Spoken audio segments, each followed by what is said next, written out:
Hey, thanks for joining me. We're continuing with the X-cutioners song. We're at part 10. This is X Factor number 86.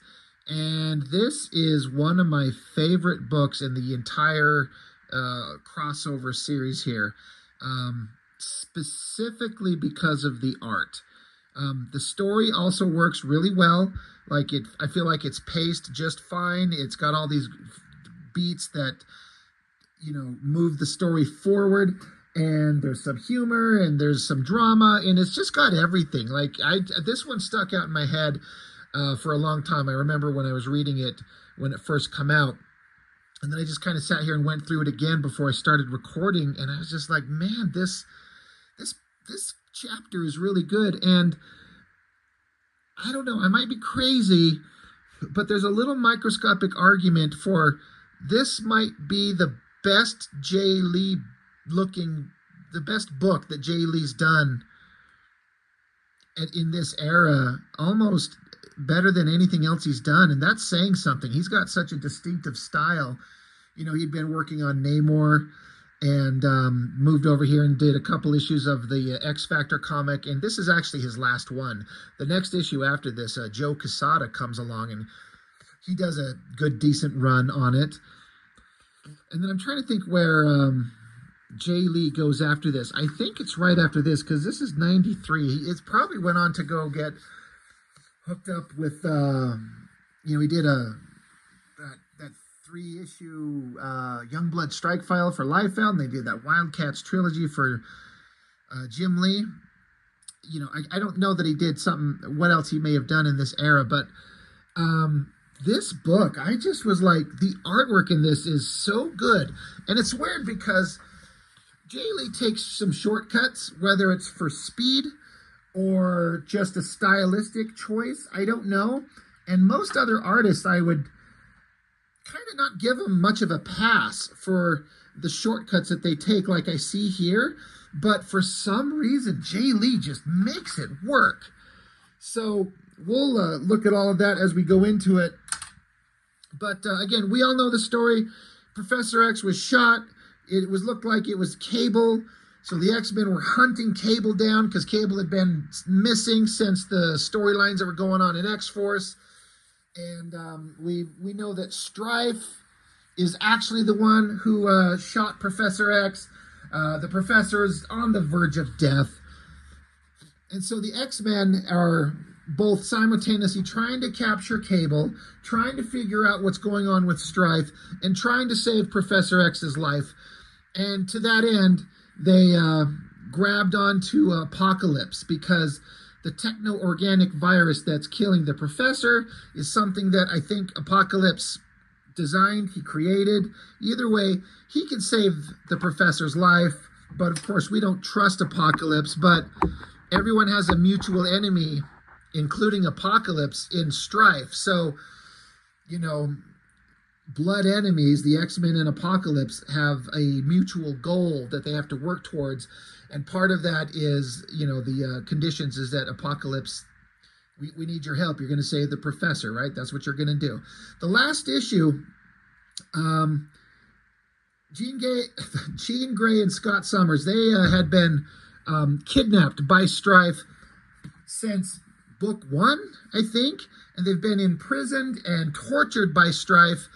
And there's obviously something that Strife has personally against Scott and Jean, and I believe I was talking about it was basically revealed. The idea is that Strife is Nathan Summers, the baby that went into the future in X Factor. Basically, it's Scott Summers' child. And he's come back from the future. That's the implication. And if that's the case, then holy shit, what a fucked up situation to have. Also, why does Cable look like Strife? Which one of them is actually the real? Is one of them a clone? What is the story? What is the situation? Well, let's get into it. I'll talk about the story, but I'm also going to talk about Jae Lee's art. So it's pencils by Jae Lee and inked by Al Milgram, which I was pointing out that in the last ones with Jae Lee, you don't usually see, I think about Jae Lee's art, and you don't usually see him inked by anybody else. I don't think he was being inked by somebody else in the Namor series. I don't know. I just it's a really interesting thing, and I feel like there's a dynamic that happens with the artwork here when Jae Lee is inked by Al Milgrom that just pushes it to this whole other level. That's just this amazing thing. I was blown away by the art in this thing. I remember loving it when I was a kid. This is 93, so I was a 16-year-old kid, maybe 17. Yeah, 16. But just looking through it again, I'm like, God damn, does this work so well? But yeah, in the last issue, with Scott and Jean being captured, they finally get free, and I think Strife let them get free. That was kind of like a whole plot to let them think that they were going to get away. So they blast their way out of their prison. They had no idea that they're on the moon.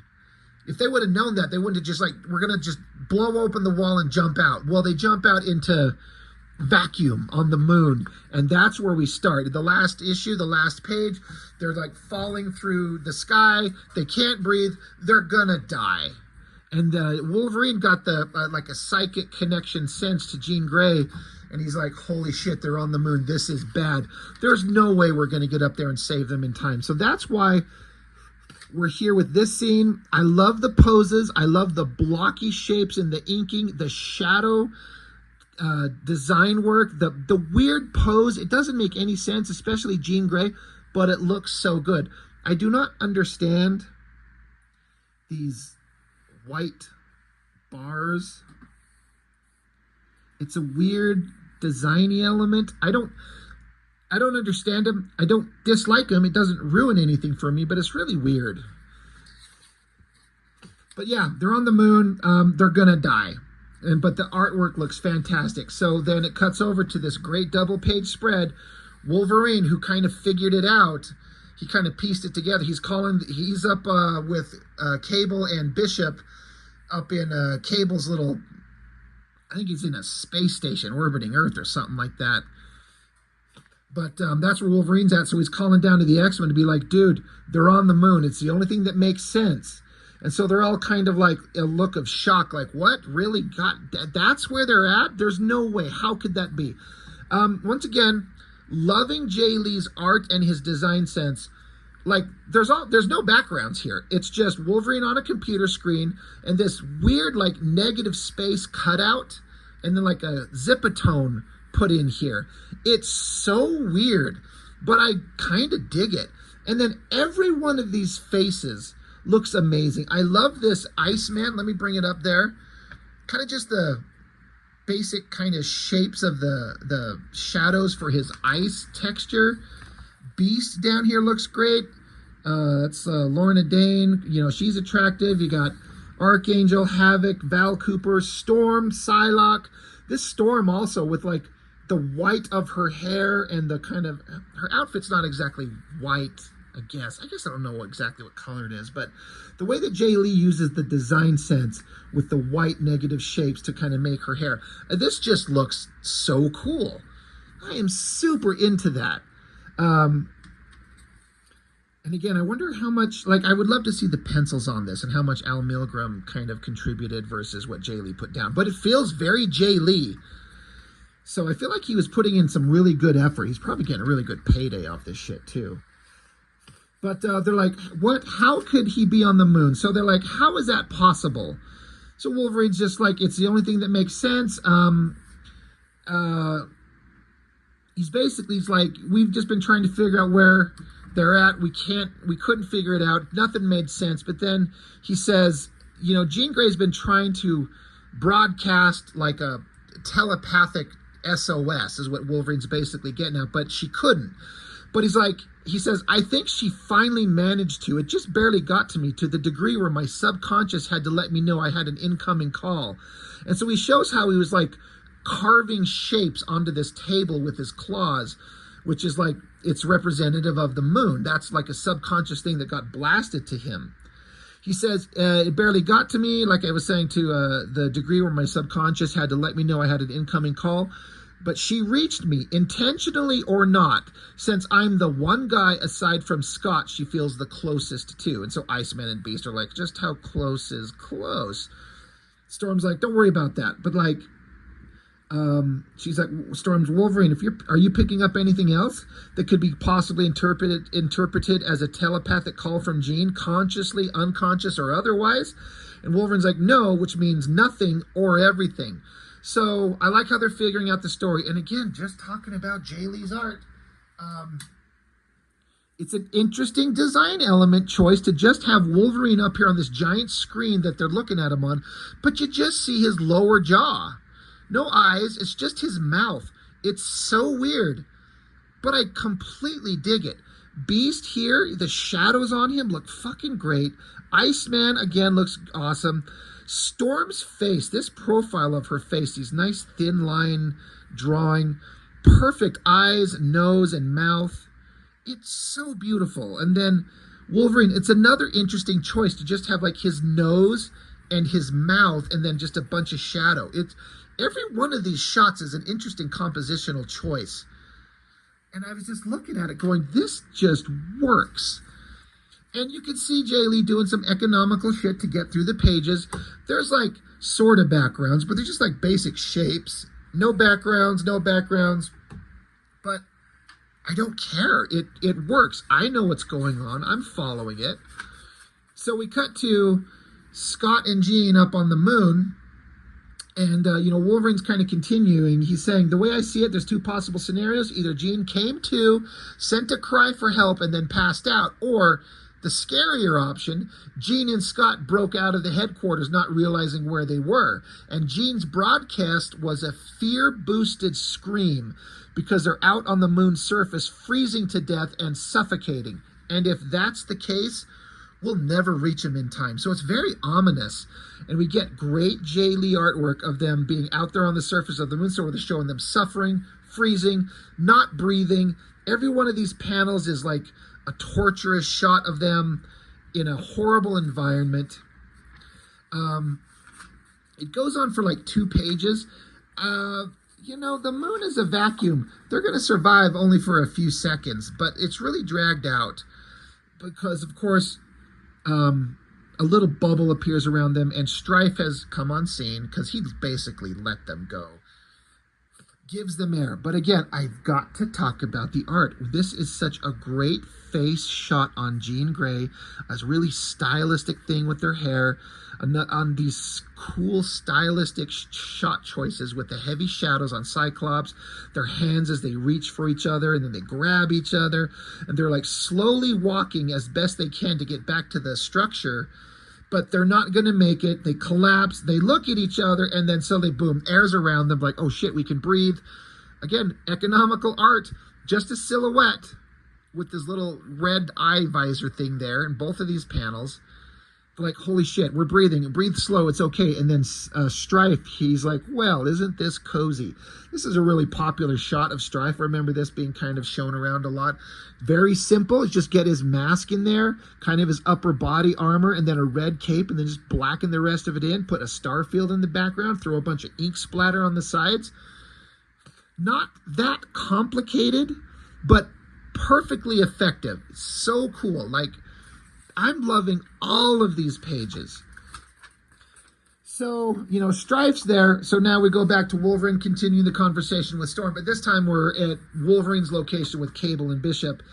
So Wolverine's saying, hey, if there's any shot at rescuing them, we're going to go. So Bishop, Cable, and I are going to head to the moon. And Storm says, no. You're not going to run off to the moon. Stay there. I don't want you throwing yourselves into danger without knowing the circumstances. Instead of having you as an asset, we might have to rescue you as well. So Storm says, I want the 3 of you to come here, down to us, by whatever means Cable has. And Cable, he's like, no, forget it. I'm not going to show up at the X-Men's mansion. He's like, I want to fight Strife, and I'm not interested in having to fight my way out of an X-Men stronghold. And he says, and if you two, meaning Wolverine and Bishop, he says, if you two are going to try and force me, then someone's going to get hurt. And so Bishop's like who? And Cable says, well, like me, probably, but that won't accomplish anything. You need me cooperative, not comatose. So I love the conversation they had. This is written by Peter David. Um, right? Yes. Okay. Just wanted to be sure. Peter David gets some shit, but I feel like he's writing this really well. Like, I believe that Peter David was really pissed off at his storyline in X Factor being commandeered by a crossover, and he was basically forced to throw his characters and write all these other storylines to, be part of this thing. And I think the next issue of X Factor, I think he quit. Because I remember Joe Quesada comes along, and he was excited to work with Peter David, and then Peter David was gone after one issue, if I remember correctly. Anyway, the point being is that I love the character interaction. Storm's like, no, you're not going to go. I want you guys available to fight, not a liability. Show up here, and Cable's like, I ain't going down there. I'm not going to fight my way away from you guys. And so Wolverine's like, well, Storm, Cable makes sense, unless you want us to try and force him. And, Storm's like, no, just do what he says. We'll arrange our own transportation mansion out. Okay. So fight averted. Love this shot of Cable's face. All these face shots, they look so cool. Storm's beautiful. Great shot. The shadow on Wolverine up there. Very minimalistic backgrounds, if any at all, but it just works. Some people make this shit work. So Bishop's, or rather Cable's like, I'm glad you guys worked that out, because I have to recalibrate my transportation system to get to where we're going. It's there's different gravimetric fields, blah blah blah. And Wolverine's like, wait, you saying we can't go to where we need to go? And Cable says, no, we can. I just have to make adjustments. This isn't Star Trek, I have to recalibrate all my shit. And Wolverine says, well, how long will that take? Cable says, if I do it by myself, about 25 minutes. So Wolverine says, what if we help? And he's like, it'll take an hour and a half. So Wolverine, just standing in front of Cable, says, you wouldn't happen to have some beer and a deck of cards around here, would you? I love that interaction. It all works really well. All these shots look amazing. Back with Storm and Havoc. Once again, I want to point out this face of Storm right there. This beautiful profile. The way that Jae Lee draws her. I love the way he did her lips. It's just like kind of a big open shape with that just little highlight glint on her lip there. Very minimalistic line work on the nose and the eyes, and then her beautiful hair flowing down her. The pose. And this face up there, he's drawn I love his version of Storm. I love all this artwork. It looks so great. I know I've already said that. This is maybe one of my most favorite drawn issues that Jae Lee has ever done, including his own work on, Hellshock and all that stuff. It's just a perfect balance of Jae Lee's stylistic kind of interesting proclivities plus a cleaner, slicker art, maybe because of Al Milgrom inking it. But, Havoc and Storm, they're like, well, this is crazy, right? She's like, of course. And the odds are slim, of course. But we're going to do it anyway, of course. And he's like, yeah, I figured. Any thoughts on the strike team? And they both say together, of course. So they're basically like, who are we going to send to go fight Strife, go off on the mission? So they're like, all right, we're going to send Psylocke, Archangel, Iceman, Polaris, Cannonball, and, of course, Storm. So Beast's like, all right, I hate to be the one to remind everybody, but the Professor still needs our help. God, I am so sorry. The artist in me is just bugging out. I love all these shots, but look at this shot of Beast's face. I love that so much. The squinty eyes, the highlight just on the face, the way he renders the mouth down to the kind of narrow chin. That looks so goddamn good. I love this shot of the silhouette of the characters there.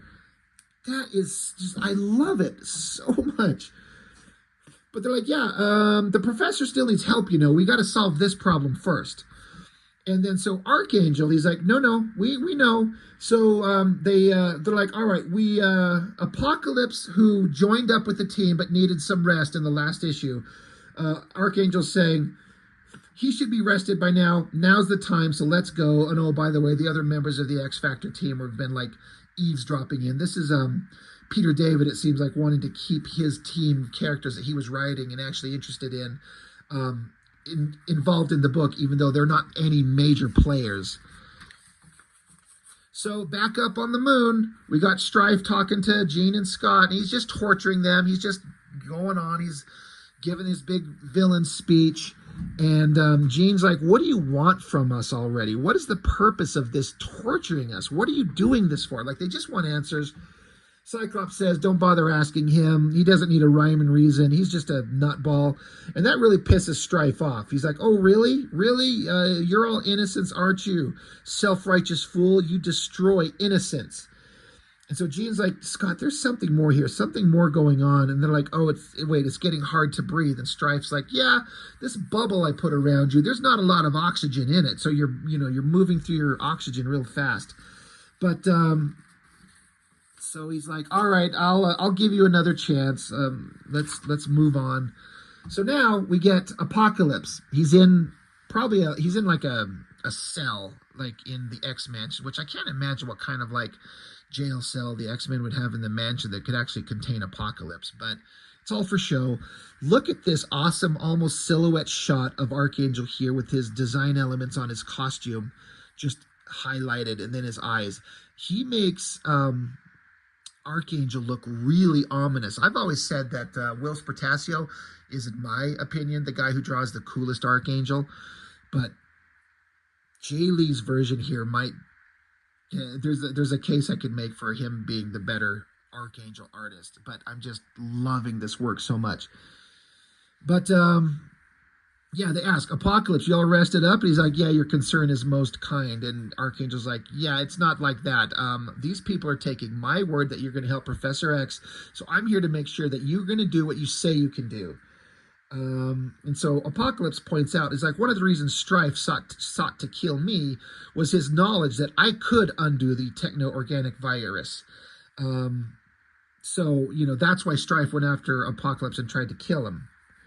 But they're like, all right, you can fix the professor. Let's go.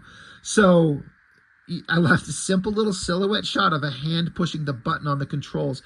It's so simple, but there's just enough detail to function absolutely perfect. It reads as a hand and a finger and a little control panel with just enough little buttons and little devices to make it look like a control panel. It works perfectly for how simple it is. Archangel's saying, everyone stand back. If he tries anything, the first and last thing he encounters will be me. So Apocalypse stands up and he says, threats. Consider me duly intimidated. Like, I think that line is funny. Like, it's a really clever, like, thing where Apocalypse is like, okay, sure. Another great shot of Apocalypse, and it's just interesting, like, the focus of this image is like his chest almost, and I think the shot works. He's kind of offset. You get one arm, not really his head, but just some like little glowing eyes. It works just perfectly. Another little panel of silhouette shots.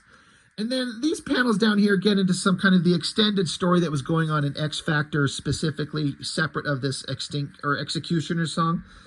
Not going to get into those because we're not following that storyline. So then there comes some interesting stuff here that I just love. It starts out Gray Mulk, and it says this is Cable's headquarters. And so they are basically have been told, wait. The X-Men are going to get to you, and then we as a group will go save Scott and Jean. So Cable and Bishop and Wolverine have to sit and wait. And these three guys, is there any three characters in this era especially who are not good at sitting and waiting? So Wolverine's just sitting there with some cards in his hand. Bishop is just staring off into space, and Cable, he's got a block of wood and a knife. He's whittling wood. And that it'll come back. This motif will come back here in a little bit. It's one of my favorite things. I've laughed at this kind of the dialogue and the kind of the story beat that happens here for decades. I love it.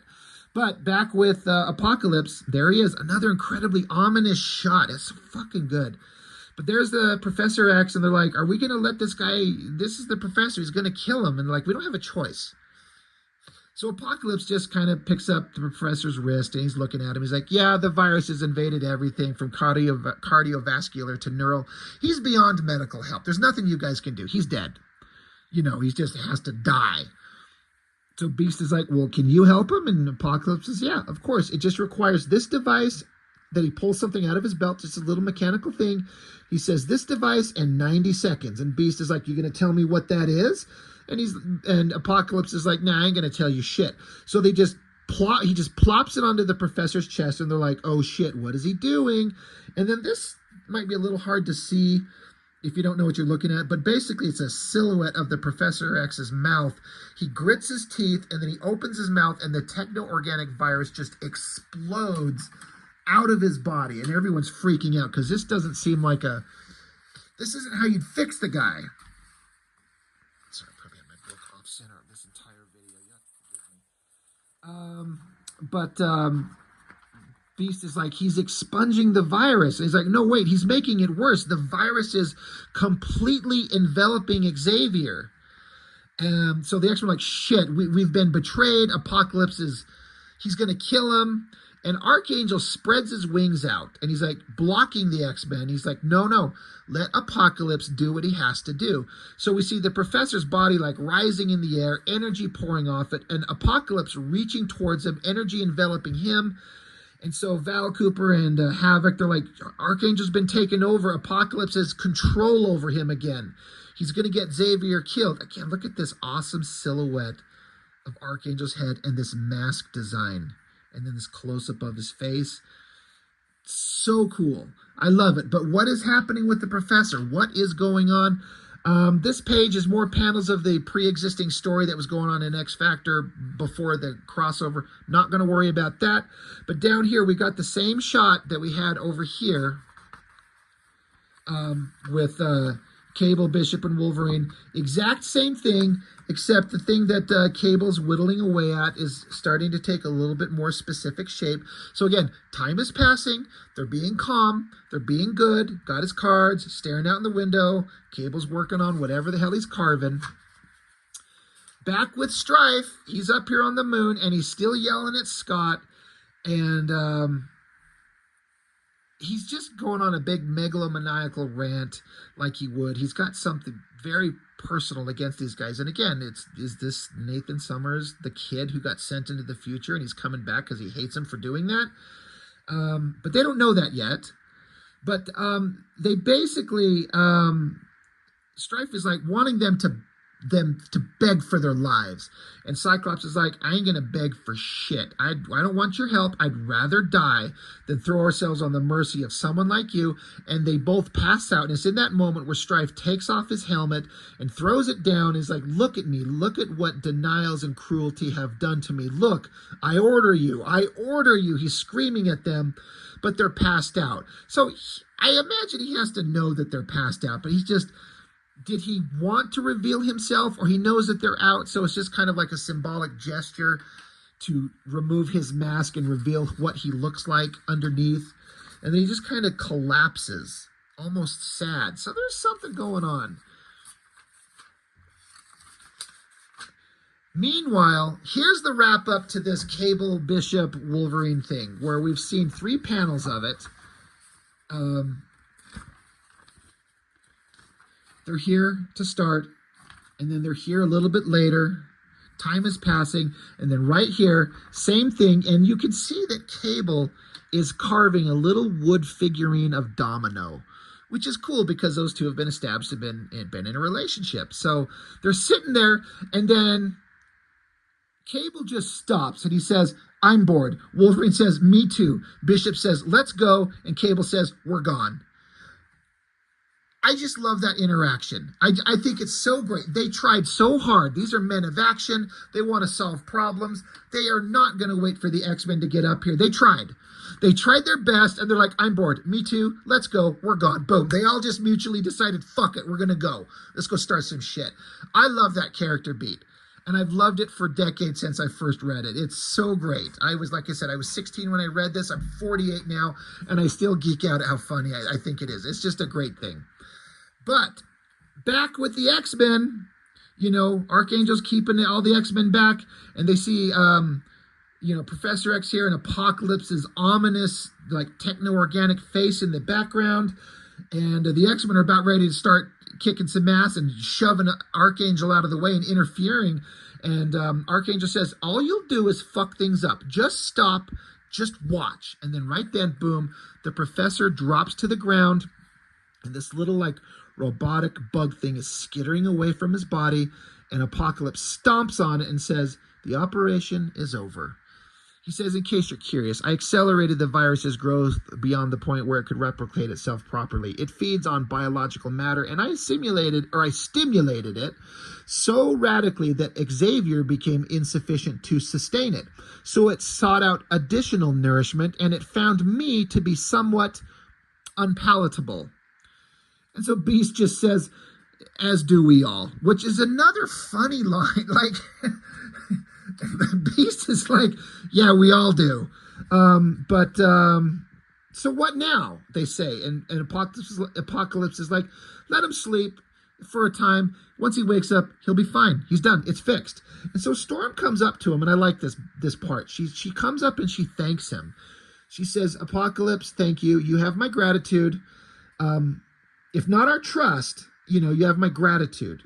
But now we need to get to Jean and Scott. And he's like, it's not a problem. I have a vessel capable of such a journey. And so Storm says, then I am in your debt again. But we have to get there quickly. Like, we got to go. We know the more time we waste, the worse it's going to be.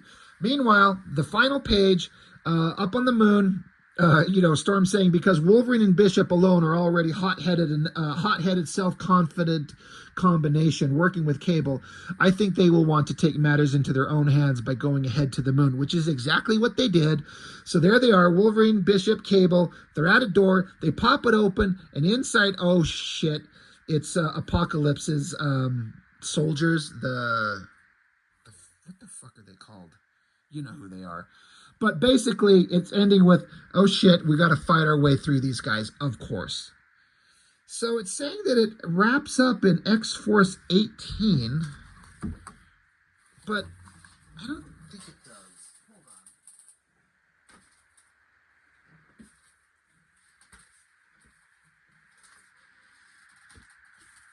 Yeah, okay, so it does wrap up. But this is part 10, so we've got a part 11 to go through. Yeah, part 12 is an X-Force, which is a good one. Can't wait to get to that. Anyway, which one is... Oh, yeah, the X-Cutioner song, part 11, right there. So there's only 2 more parts to go in terms of the actual crossover. But, it's saying here that this is Jae Lee's final issue, and Joe Quesada's going to come along, and blah, blah, blah, blah, blah, blah, blah. Oh, shit, look at my... very valuable comic with the corner folded up. Anyway, in case you couldn't tell, I really dug that issue. There's been some issues where there's been some filler, some kind of wasting of time, but artistically, maybe the best one in the entire thing, in my opinion. And Peter David wrote a great story, got lots of character moments, and I'm just loving it so much. You tell me, is this one of Jae Lee's best looking issues ever, or what do you think? I know a lot of people like his stuff when he went over to Image, that really dark, satanic looking shit, which is great. And it's a far cry from anything he draws now. But I just love this issue, as you can tell. So anyway, X-Cutioner song, part 10, X Factor issue 86. Good times. There's only 2 more to go with the actual crossover, and then we just move back on into the X-Men titles and just see what the future holds for them. But how is this going to wrap up? What's the story going to be like? Well, we'll find out soon enough. Thank you for joining me. Hope you enjoyed these. Danny Bedrosian, brother, I know you're out there. You like these crossovers. I hope you like this one too, man. I always think of you when I do these because you've said how much you enjoyed these. Anyway, that's all I've got for now. Thank you, everybody. I'll see you on the next one.